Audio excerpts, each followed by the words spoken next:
Hello दोस्तों, कैसे हैं आप सभी। उम्मीद करती हूँ आप सभी अच्छे होंगे। तो दोस्तों, इस वक्त सुबह के 4 बज रहे हैं और मैं फटाफट से रेडी हो रही हूँ क्योंकि मुझे फ़्लाइट पकड़नी है। हम लोग आज माल्टा नहीं घूमने वाले हैं, बाहर जाने वाले हैं। तो चलिए आपको बताते हैं कहाँ जा रहे हैं। तो दोस्तों, अब मैंने कैब पकड़ ली है और अब मैं फटाफट से जा रही हूँ एयरपोर्ट की तरफ क्योंकि आज मेरी फ़्लाइट है रोम के लिए। तो हाँ दोस्तों, अब हम जा रहे हैं आज रोम, इटली में। और 6:15 बजे की मेरी फ़्लाइट है। तो मैं पहुँच चुकी हूँ एयरपोर्ट पे। इस वक्त 4:30 बज रहे हैं और फटाफट से हम लोग फॉर्मेलिटीज़ पूरी करते हैं। और अब मैंने फ़्लाइट ले ली है। दोस्तों, ये फ़्लाइट तकरीबन 1 घंटा 30 मिनट की है, जो कि आपको रोम के चियाम्पिनो एयरपोर्ट पे उतारती है। ऑलमोस्ट अराउंड 7:45 टू 8 के आसपास आपको वहाँ चियाम्पिनो एयरपोर्ट पे ये फ़्लाइट उतार देती है। और उसके बाद दोस्तों, जैसे ही आप बाहर निकलते हैं वैसे ही आपको यहाँ पे काफ़ी सारे ट्रांसपोर्टेशन के ऑप्शंस मिलते हैं। आपको बसेस का ऑप्शन मिलता है, ट्रेन का ऑप्शन मिलता है। आप चाहें तो टैक्सी या कैब भी हायर कर सकते हैं। हालांकि वो काफ़ी एक्सपेंसिव पड़ जाता है समटाइम्स, बिकॉज चियाम्पिनो एयरपोर्ट काफ़ी आउटर पे पड़ता है। तो यहाँ से मुझे जाना था मेरी फ्रेंड के घर पे, जो कि विया बेनेडिटो करके एक जगह है, वहाँ पे रहती है। तो मुझे ऑलमोस्ट 1.5 घंटे का सफ़र तय करना था। और इसके लिए दोस्तों, मैंने अभी बस पकड़ ली है और बस से मैं जाऊंगी रोमा टर्मिनी तक। रोमा टर्मिनी से फिर हम लोग जाएंगे मेट्रो पकड़ के एक और बस स्टॉप पे, वहाँ से बस लेंगे और फिर हम लोग पहुँचेंगे विया बेनेडिटो पे। तो यहाँ से रोमा टर्मिनी तक के लिए मुझे बस का जो किराया पड़ा है वो तकरीबन 7 यूरोज़ का पड़ा था। और इस वक्त मैं बस में बैठ कर के और बाहर के नज़ारे का मज़ा ले रही हूँ। और दोस्तों, यहाँ बाहर जो आप ये पेड़ देख रहे हैं, ये इतने खूबसूरत से पेड़ थे ना। इनका शेप बिल्कुल डिफरेंट था। वो देखिए, वो जो पीछे की तरफ जितने भी आप पेड़ देख रहे हैं, ये नॉर्मल पेड़ों की तरह नहीं है। मतलब इनके नीचे ब्रांचेस नहीं है, ये नीचे से तो बहुत ऊंचे उठ करके और ऊपर जा कर के एकदम मशरूम टाइप में इनका शेप था, जो कि देखने में इतने खूबसूरत से लग रहे थे, बहुत ही खूबसूरत लग रहे थे। ये बाहर का नज़ारा ये सुबह सुबह इतना खूबसूरत सा लग रहा था। बट मेरे पीछे जो आप सुन रहे हैं, कुछ 2 लड़कियां थी, वो लगातार नॉन स्टॉप बातें करती हुई जा रही थी। और दोस्तों, इस वक्त हम पहुंच चुके हैं रोमा टर्मिनी पे, जहां से आपको बहुत सारी जगहों के लिए आपको ट्रांसपोर्टेशन मिल जाता है। अंदर आपको ट्रेन भी मिलती है, मेट्रो भी मिल जाती है। आप अलग अलग जगह पे यहाँ से जा सकते हैं और एयरपोर्ट्स पे भी जा सकते हैं इसे यहीं के थ्रू।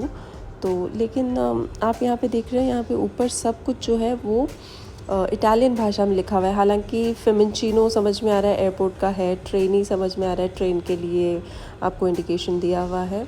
बाकी बहुत सारी चीज़ें जो नहीं समझ में आ रही है। इस वक्त मुझे जाना है मेट्रो की तरफ।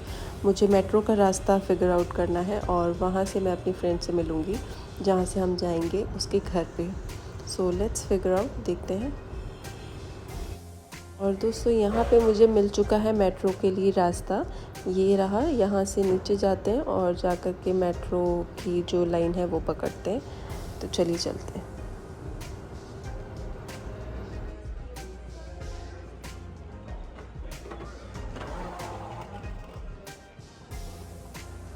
तो दोस्तों, बेसिकली मेरा जो ये ट्रिप है वो कुछ इस तरीके से प्लान आउट किया है हम लोगों ने कि आज के दिन हम लोग यहाँ पे घूमेंगे रोम में वेटिकन सिटी हम लोग कवर अप करेंगे। इसके साथ साथ कुछ और भी जो भी लोकल हम लोग के टूरिस्ट प्लेसेस होंगी वो विज़िट करेंगे। और फिर कल हम लोग निकलेंगे आइंडहोवन नेदरलैंड्स के लिए, जहाँ से मैं बेवरविक के लिए अपनी ट्रेन पकड़ के मेरी एक और फ्रेंड है उसके घर जाऊँगी। वहाँ हम लोग 5 दिन बिताएंगे और मैं नेदरलैंड्स घूमूंगी एंड देन वापस रोम आऊँगी। वहाँ से हम लोग फ्लोरेंस जाएंगे एंड देन बैक टू माल्टा। बाकी की डिटेल्स मैंने डिस्क्रिप्शन में डाल दी है, तो आप वहाँ से जा कर के चेक कर सकते हैं। और इस वक्त हम लोग मेट्रो से उतर चुके हैं और अब हमने बस पकड़ ली है और फिर हम जा रहे हैं विया बेनेडिटो, जहाँ हम लोग थोड़ी देर रेस्ट करेंगे, फ्रेशन अप होएंगे मेरी फ्रेंड के घर पे एंड देन हम लोग निकलेंगे घूमने के लिए। तो दोस्तों, इस वक्त आप देख रहे हैं रोम सिटी और देखिए ज़रा यहाँ की बिल्डिंग्स कितनी प्यारी सी लग रही हैं।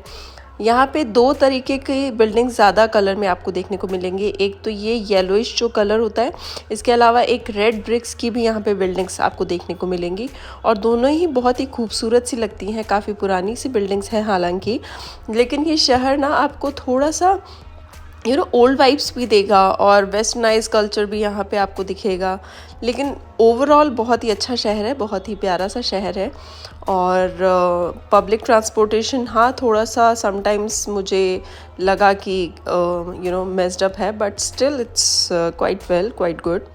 और दोस्तों टेम्परेचर की अगर बात करें तो इस वक्त यहाँ पे 1 डिग्री टेम्परेचर हो रहा था, लेकिन यकीन मानिए बिल्कुल भी महसूस नहीं हो रहा था कि आप इतनी ठंड में चल रहे हैं। वहीं पे हमारे यहाँ पे इतना ठंडा लगने लगता है एकदम से। अगर आप मतलब 0 डिग्री तो भूल ही जाओ, अगर आप 10-11 डिग्री भी हो जाता है तो मतलब कपकपी सी छूट जाती है। और दोस्तों इस वक्त मैं और मेरी फ्रेंड सुबह सुबह के वक्त पर इधर उधर की बेफजूल की बातें करते हुए घर की तरफ जा रहे हैं। Technically she is not my friend, she is my friends younger sister, तो मेरे लिए भी छोटी बहन की तरह है, बट स्टिल हम लोगों ने बहुत इन्जॉय किया। मुझे पर्सनली उसकी कंपनी बहुत मज़ेदार लगी। और अभी हम लोग आ गए हैं इसकी गली में। एग्जैक्टली आप यहाँ से जो देख रहे हैं, ये सामने जो बिल्डिंग दिख रही है आपको, यहाँ पे है इसका घर। और अब हम लोग अंदर जाएंगे, थोड़ी देर रेस्ट करेंगे, फ्रेशन अप होंगे और फिर हम लोग निकलेंगे वेटिकन सिटी के लिए। तो चलिए दोस्तों, मिलती हूँ आपसे कुछ ही देर में। मैंने देखा है, मतलब चलते चलते ऐसे सिटी में चल रहे हो एकदम से, मतलब ये हो क्या है। हाँ तो उसमें और फिर से दोस्तों 2 बसेस चेंज करने के बाद हम लोग आ चुके हैं वेटिकन सिटी। और ये जो बाउंड्री आप देख रहे हैं, ये पूरी वॉल जो है ये वेटिकन सिटी की है। इसको इस तरीके से फोर्टिफाइड किया गया है और इसके अंदर जो है वो वेटिकन सिटी है। और अभी हम लोग जा रहे हैं, लेट्स सी कि आज संडे है, देखने पे तो लग रहा है कि काफ़ी भीड़ है। तो अभी अंदर जा कर के पता लगेगा कि किस तरीके से भीड़ है, कितना क्या है। चलिए देखते हैं। यहाँ से राइट में ये जो आप देख रहे हैं, ये वेटिकन सिटी के बाहर का पियाज़ा, मतलब जो स्क्वायर है वो है।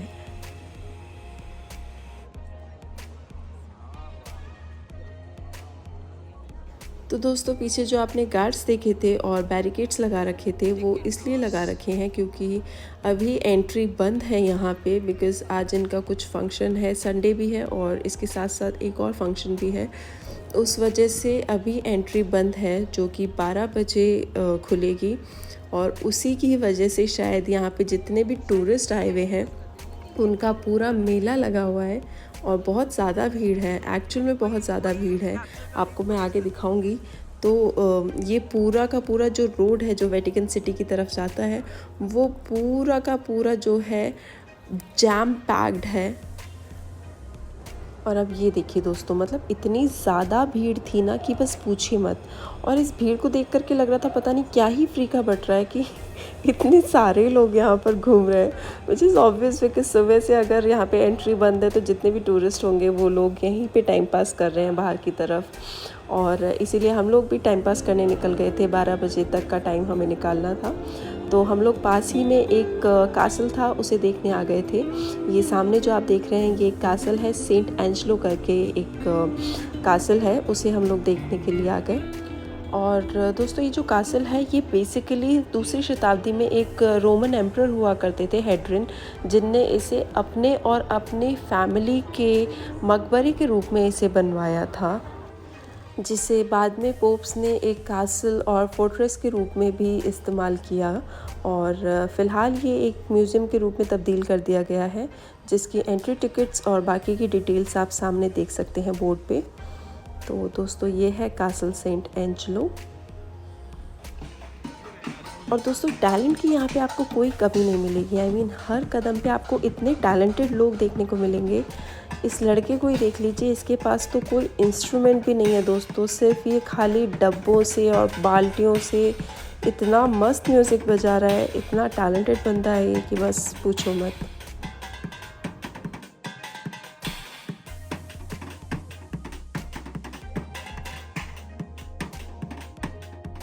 और दोस्तों अब जो आप सामने देख रहे हैं वो है सेंट पीटर्स बेसिलिका। और 12 बजने वाले हैं, तो आई एम श्योर इसकी एंट्री अब ओपन हो रही होगी। तो इससे पहले एंट्री ओपन हुए हम लोगों को लाइन में लगना पड़ेगा और सिक्योरिटी चेक के थ्रू गुज़रना पड़ेगा। तो आई एम श्योर जितनी भीड़ है लाइन भी उतनी ही लंबी होगी, तो हमें कुछ देर पहले ही जा कर के लगना पड़ेगा।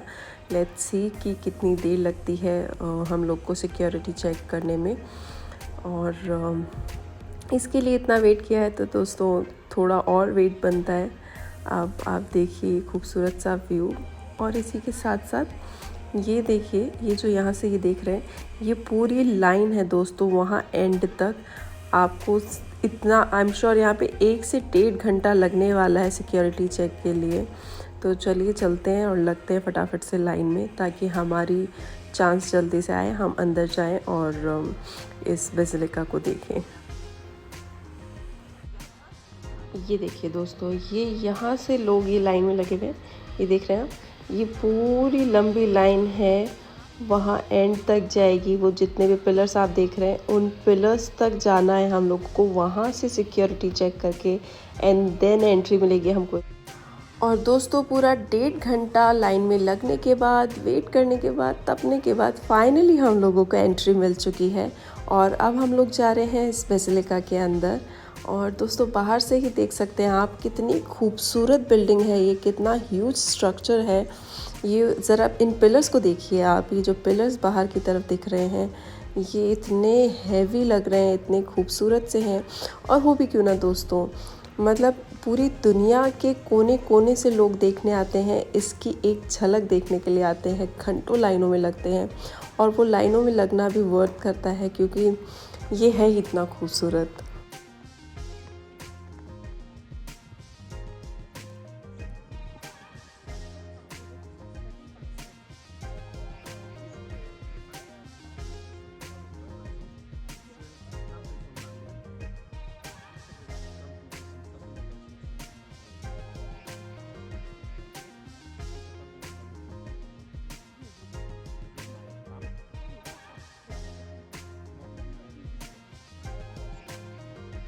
और दोस्तों ये है सेंट पीटर्स बेसिलिका की मेन एंट्रेंस। अब ज़रा एक नज़र डालिए दोस्तों इस खूबसूरत सी इमारत के ऊपर, ज़रा देखिए इसकी भव्य बनावट को, कितनी खूबसूरत है ये। मतलब इतना ह्यूज स्ट्रक्चर है, मैं तो देख कर के दंग रह गई। बेहतरीन। तो दोस्तों वेटिकन सिटी के बारे में मेरा ख्याल है कि हम सभी बहुत अच्छी तरीके से जानते हैं। ये जो सिटी है ये रोम के बीचों बीच एक अलग से इंडिपेंडेंट लैंडलॉक सोवरेन कंट्री है दोस्तों। जी हाँ, आप लोग बिल्कुल सही सुन रहे हैं कि ये अपने आप में एक कंट्री है। तो इसकी इंडिपेंडेंस की अगर हम बात करें तो ये 1929 में इटली से अलग हुआ था, और उसके बाद से ही ये अपने आप में एक सोवरेन कंट्री है।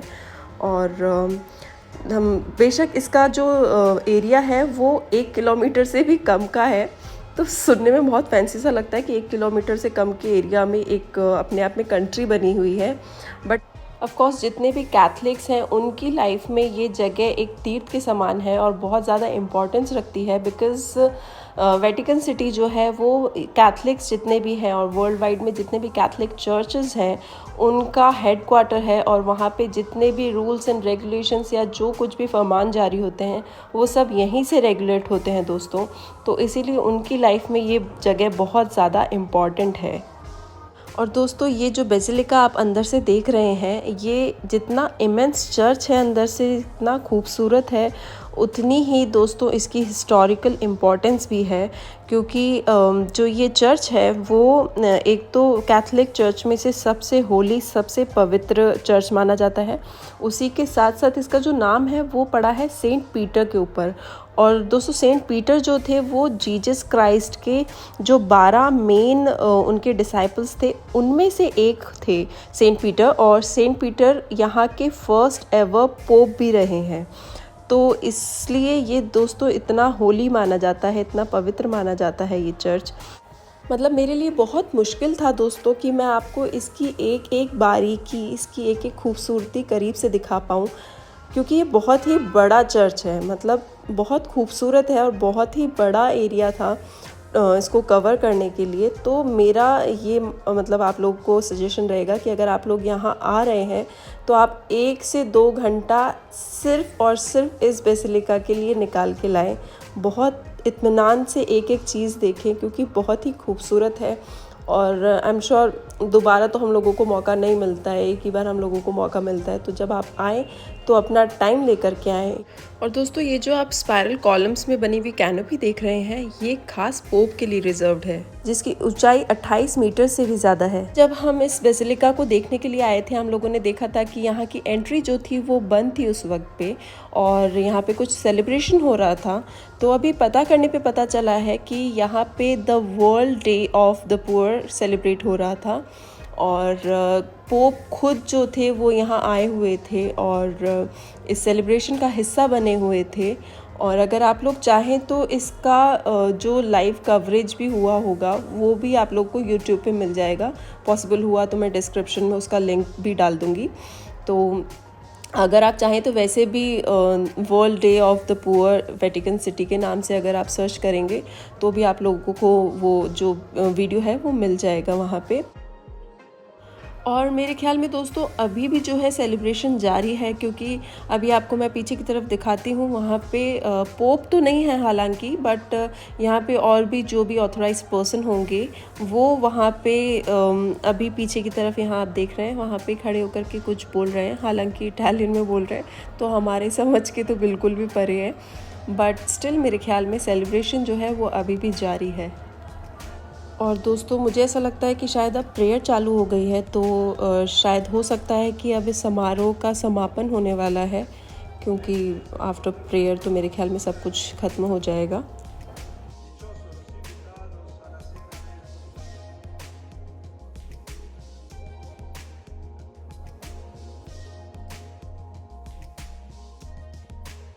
तो दोस्तों प्रेयर ख़त्म होने के बाद अब हम जाने वाले हैं इस चर्च को देखने के लिए, इसके अगले हिस्से में, जो कि है इस चर्च के नीचे की ओर, जहाँ एक गुफानुमा रास्ता बना हुआ है और उसका रास्ता इन स्टेज से होकर के गुज़रता है, जहाँ मैं बताती हूँ आपको क्या है। ये देखिए। तो दोस्तों यहाँ पे बनी हुई है पोप्स की, जितने भी अब तक के पोप्स रहे हैं उन सब की टोम्ब्स बनी हुई हैं यहाँ पे। उनकी जो कब्र है वो यहीं इसी चर्च के नीचे मौजूद है आज भी, और सेंट पीटर की कब्र भी इसी चर्च के नीचे मौजूद है। तो आइए हम लोग चल कर के देखते हैं। तो दोस्तों जैसे जैसे हम स्टेज से नीचे की तरफ जा रहे थे, तो झूठ नहीं बोलूँगी मुझे बहुत अजीब सा लग रहा था, क्योंकि एक तो हम लोग इस तरीके से किसी बेसमेंट में जा रहे हैं किसी बिल्डिंग के, फिर पता चल रहा है कि अच्छा वहाँ पे कब्र नहीं, कब्रें हैं बहुत सारी। तो दिमाग में थोड़ा सा ऐसा लग रहा था कि पता नहीं कैसा माहौल होगा, बट यकीन मानिए जितना खूबसूरत ऊपर ये बेसिलिका है उतनी ही शांति आपको यहाँ नीचे देखने को मिलेगी। बहुत ही पीसफुल एरिया था, बहुत ही प्यारा सा एरिया था। और यहाँ पे आप देख सकते हैं, यहाँ पे ढेर सारी जितने भी ये टूम्स हैं यहाँ पीछे की ओर आप देखेंगे, यहाँ राइट हैंड की साइड पे देखेंगे, आगे जितने भी ये पिलर्स बने हुए हैं और उनके अंदर ऐसे केव्स भी बनी हुई है, उन सब केव्स के अंदर यहाँ के जितने भी पोप्स रहे हैं उनकी टूम्स यहीं पे है, मौजूद हैं आज भी। और हर एक कॉलम के अंदर जितनी भी टूम्स बने हुए हैं उनके ऊपर आप देख सकते हैं यहाँ पे कि सबके नाम जो हैं वो एनग्रेव्ड हुए हुए हैं। तो आपके लिए बहुत आसान हो जाता है देखना कि ये किन की कब्र रही है। और ज़रा देखिए, बहुत ही बड़ा एरिया में नीचे से बना हुआ था। आप आगे तक जा कर के देखेंगे तो बहुत ढेर सारे कॉलम्स बने हुए हैं और हर एक कॉलम के अंदर एक टूम मौजूद है। और ये देखिए, यहाँ पे आप जो ये कैंडल्स देख रहे हैं ये रियल नहीं है, ये लैम्प्स हैं। जहाँ नीचे आप यहाँ पे देख सकते हैं ये बेसिकली ऑफरिंग्स हैं, मतलब चढ़ावा है। आप चाहें तो अपने श्रद्धा से जितना भी आप चाहें वो यहाँ पे चढ़ावा चढ़ा सकते हैं। और अब ये जो आप देख रहे हैं दोस्तों, ये देखिए, ये जो है ये सबसे बड़ी टूम थी यहाँ पे और सबसे ज़्यादा खूबसूरती से सजाई हुई टूम थी, जो कि है सेंट पीटर की टूम। जी हाँ दोस्तों, ये उन्हीं सेंट पीटर की कब्र है जो कि जीसस क्राइस्ट के 12 डिसाइपल्स में से एक थे। और यहाँ पे जो है ये मेरे ख्याल में प्रेयर करने के लिए बनाया गया है दोस्तों। हालांकि यहाँ पे कुछ मेंशन नहीं है, लेकिन अगर आप देखेंगे तो साइड में एक माइक लगा हुआ है और पोडियम लगा हुआ है और उधर बेंचेस लगी हुई हैं आगे। तो जायज़ है कि शायद प्रेयर करने के लिए ही ये लगाई गई होंगी।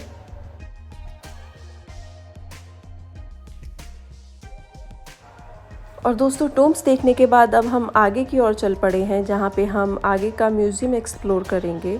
और ये देखिए दोस्तों, ये जो लेफ़्ट में आप देख रहे हैं, ये कॉलम जो है ये वही कॉलम है जिसके बारे में मैं बाहर बात कर रही थी, जो इतने बड़े बड़े से पिलर्स जिनकी मैं बात कर रही थी। वैसा ही यहाँ पे एक पिलर मौजूद है जो कि 4th सेंचुरी का है। यहाँ पे आप देख सकते हैं ये 4th सेंचुरी का है दोस्तों, जबकि ये बेसिलिका जो है एक्चुअली जो ओरिजिनल वो बनी हुई थी वो 4th सेंचुरी में बन गई थी, जिसे बनाया गया था रोमन एम्परर थे कॉन्स्टेंटाइन द ग्रेट करके।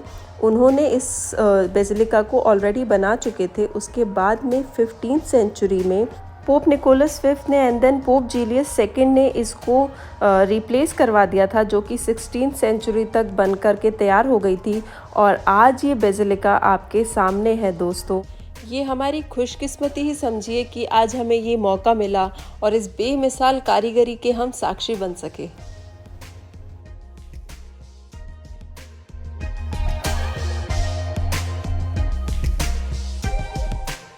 तो दोस्तों आज जो यहाँ ये होली मास रखा गया था for the world day of the poor, जिसमें पोप फ्रांसिस भी शामिल थे, उसका ये आखिरी चरण है। और अब यहाँ पे उस सेलिब्रेशन के बाद में एक छोटी सी रैली निकाली जा रही है। और इस रैली में आप देख रहे हैं काफ़ी सारे लोग हैं और वो कुछ इनकी ही भाषा में कुछ प्रेयर बोलते हुए जा रहे हैं। तो चलिए नीचे चलते हैं और इस रैली का हिस्सा भी बनते हैं और इसे क्लोजली कवर करते हैं। आइए।